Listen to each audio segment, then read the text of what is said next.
subject social science, and chapter number 11 India water resources.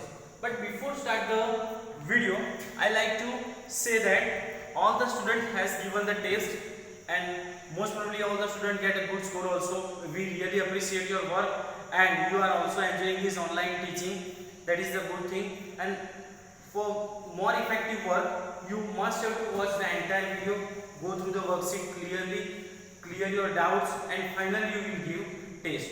And whenever you are sending your homework or test, please write in PDF, that turn into a PDF and write your full name on it, so we can easily visualize that the particular student's PDF file. Now, before start this today's topic, we'll just take a glance to the yesterday, it means last video. So in last video, we talk about what is multi-purpose project, what are the main objectives of the multi-purpose project. Even though main multi-purpose project on which river they are constructed and which are their beneficiary states, that we have discussed. So we'll take 1 or 2 minutes, so that will you can say revise it. First of all, multi-purpose project. The simple definition of multi-purpose project is that the project which provide the multiple facilities, we can say it's called multi-purpose project. But according to our textbook, we need to write that we know that in India there are many small and large rivers are there. Its flow continuously, many small rivers are joining to the large rivers, and finally that water of the river should merge with the ocean and sea. But the idea came out that if we harness that water and we use that water for the different purpose, so it is called multi-purpose project. So the main objective of the multi-purpose project is to prevention of the soil erosion, you can say flood control, for drinking purpose, for domestic use, for irrigation, for entertainment, then you can say for fisheries. So many purpose that we have discussed on that, around 10 to 11 purpose we have discussed, or you can say objectives. Apart from this, we talk about the multi-purpose project on which river they were constructed and their beneficiary state. So entire table right now I will not recall it, but few names we will discuss. For example, Bhakra-Nangal project. It is constructed across the river Satluj and beneficiary states Punjab, Rajasthan and Haryana. Apart from that, Kosi multi-purpose project on Kosi river, beneficiary states Bihar. Then we can say Hirakud multi-purpose project is constructed on Mahanadi and beneficiary state Odisha. Then after Sardar Sarovar Yojana, or you can say project, on Narmada river it is constructed and the beneficiary states are Gujarat, Maharashtra, Madhya Pradesh and Rajasthan. These all things we have discussed. So we have recall it, so you get it one more time. Now our today's topic is that distribution of irrigation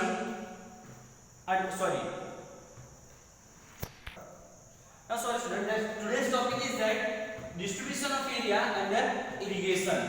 If you remember that in first video we talk about that if you want to grow 1 kg wheat, we require 1500 liter water. Now you just think about that, if you want to grow the, you can say, crop throughout the country, so how much water we needed. And that is why our today's topic is something like that only, distribution of area under irrigation. Now irrigation method is different from state to state or region to region. As we all know that the distribution is not equal everywhere also. For example, we can say that irrigation, first of all we need to understand the word irrigation. Irrigation means to supply the water for agriculture purpose. It is called irrigation. Now irrigation method is different because after independence our irrigation area is increased of 4 times. After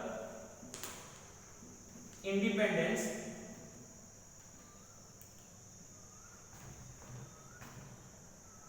our irrigation area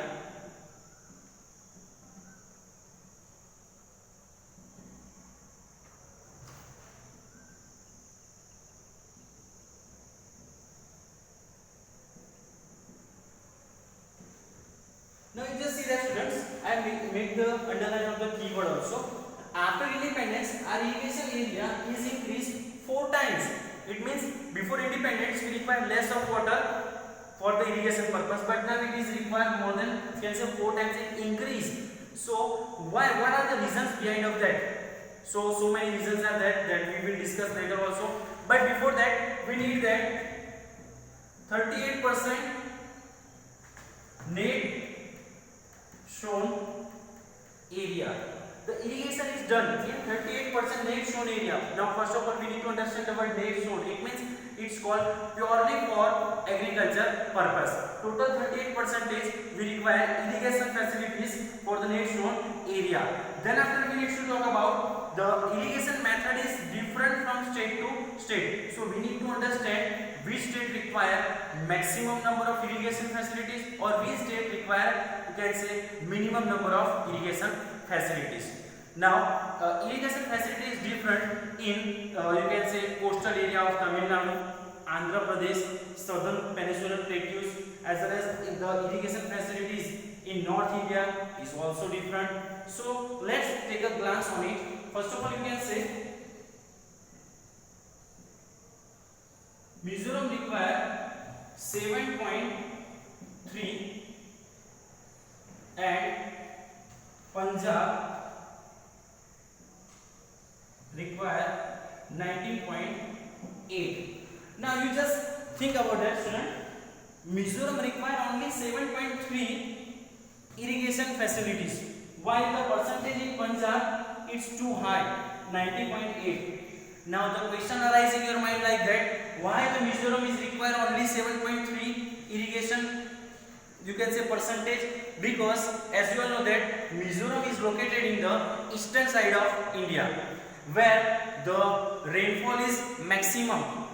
The eastern state get nearly 400 centimeter to 1200 centimeter of rainfall annually. That is why they are totally dependable on rainfall. While in Punjab, as you all know that Punjab, Haryana, Rajasthan, Gujarat, these are the, you can say, dry belt, and that is why they require the maximum number of irrigation facilities. In Punjab it requires 90.8, and in Punjab they will get also, because from the name only we can understand Punjab. Punj means 5 and Ab means water. It means the area of 5 rivers. Punjab means the area of 5 rivers. So the Mizoram requires 7.3% irrigation in national area under, and Punjab requires 90.8. Apart from this, we can say that 40%, more than 40%, you can say, area which require irrigation facilities. So which are the states they require more than 40%? It means they need more irrigation facilities. So in that we can say, for example, Punjab, Haryana,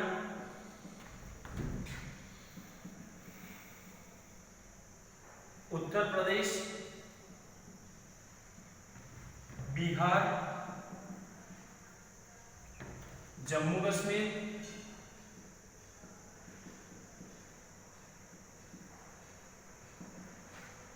Tamil Nadu,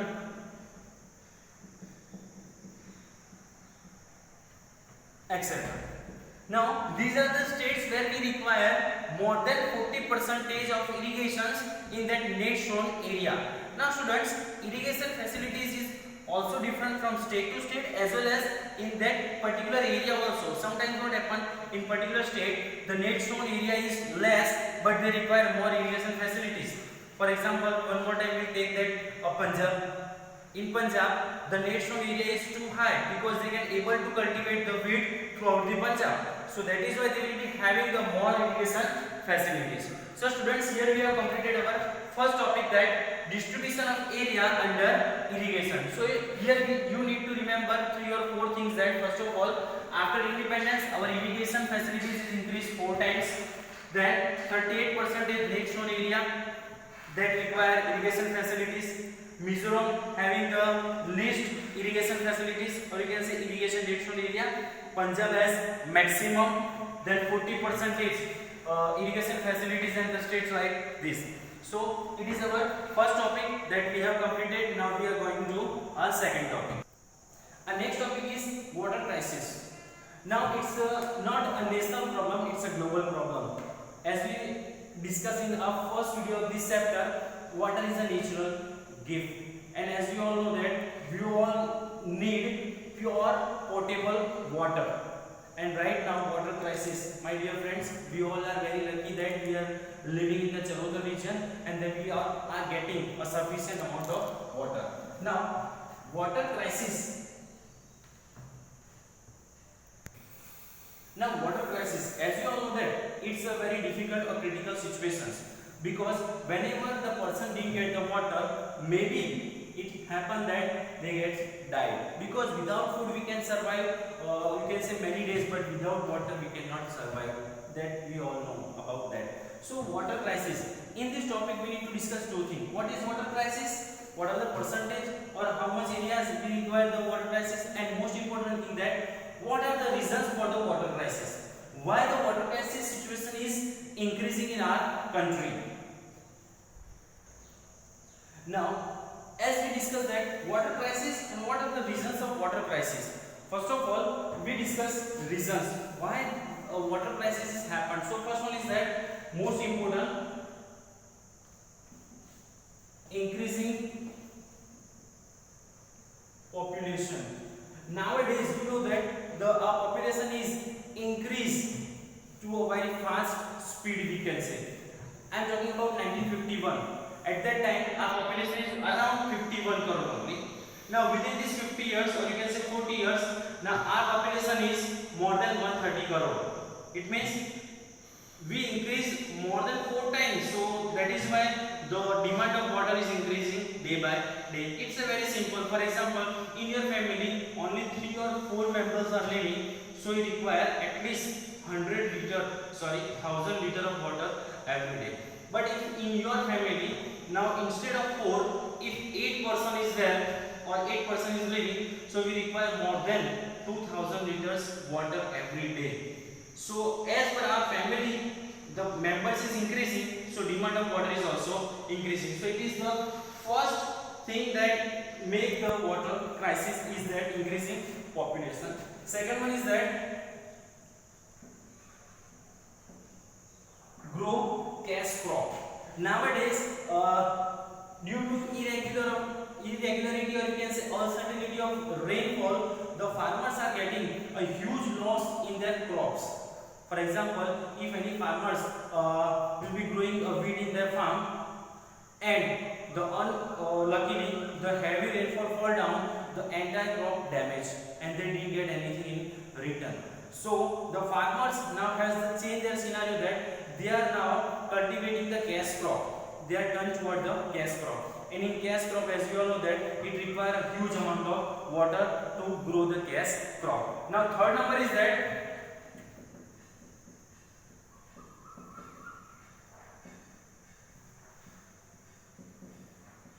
increasing urbanization.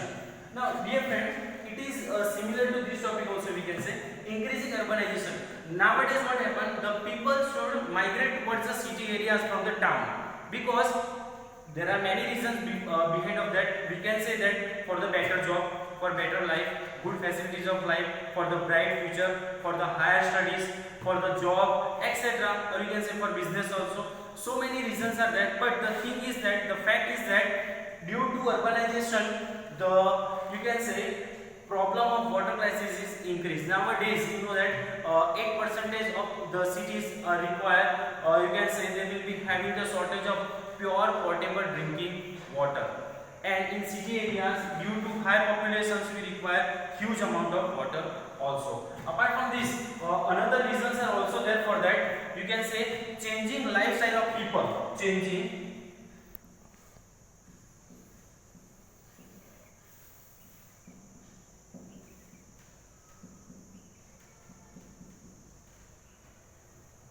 now changing lifestyle of people. Nowadays what happened, due to these modernizations, now people they are using more and more amount of water. For example, in ancient or in earlier, the you can say desire of a man is too less. They are satisfied with their commodities, or you can say with their needs. But nowadays the desire and the needs of a man should not be fulfilled, and due to modernization, okay, each and every family now they are separating towards a joint family. So due to that also, changing lifestyle is also a major factor for the water crisis. Apart from that, whatever the amount of water we have, it should be totally polluted day by day. For example, as you all know that in India we will be having a large rivers, or you can say many rivers in our country. But these all rivers are, you can say, polluted by the industrial waste. For example, I will give example of Yamuna river. As you all know that Yamuna is a parallel river of Ganga. But in Yamuna, you know that the Yamuna, if you seen that video of I think so that program of Satyamev Jayate, in that Amir Khan has announced about that things. In Yamuna, every year more than lakh or 10,000 fishes are died due to they didn't get the pure oxygen. So in Yamuna river, the water is too much polluted; it's not able to drink. So same condition is for the all the rivers. So day by day, the pure drinking water should be, you can say, having the shortage. Next one is that this is the main reasons. Apart from this, the usage, you can say the usage of water in different areas. For example, in industry, for irrigation. So these are the many reasons are there for the water crisis. Now after that, we can say that where is the acute shortage of water? So in that we can say Rajasthan,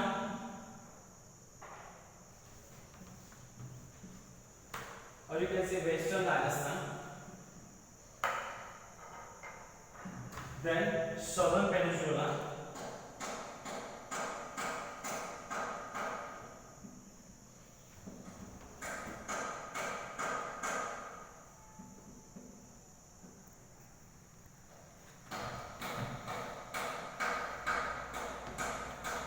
now these are the two areas where we are facing a huge, or you can say acute shortage of water. Apart from this, due to drinking of dirty water, or you can say polluted water, there would be a chances of spreading the water disease, and we know that water disease are very dangerous also. Okay, now apart from this, we can say that right now the demand of water is too high. I write here demand of water and its supply, you just see that the demand of water is too high where the supply of water is too less. Due to that also we see that the condition of water crisis. For example, in Maharashtra, every year, or you can say more than 500 villages are there where the water is not available. So the government of Maharashtra provided them every day the water in the form of tanker. Whenever the tanker came into the village, all the people are quarreling with each other, they are fighting with each other, they are climbing on each other due to get the water in huge amount. So this kind of situation is created due to our only and only our activities. We are polluting the water, so we didn't get the water in return.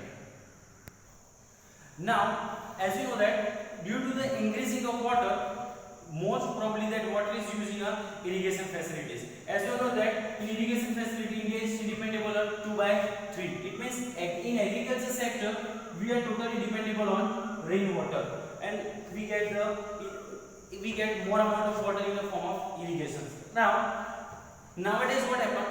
The rain is also unequal and uncertain, and due to the irregularity of rain, there would be you can say the acute shortage of water. Apart from this, the underground water level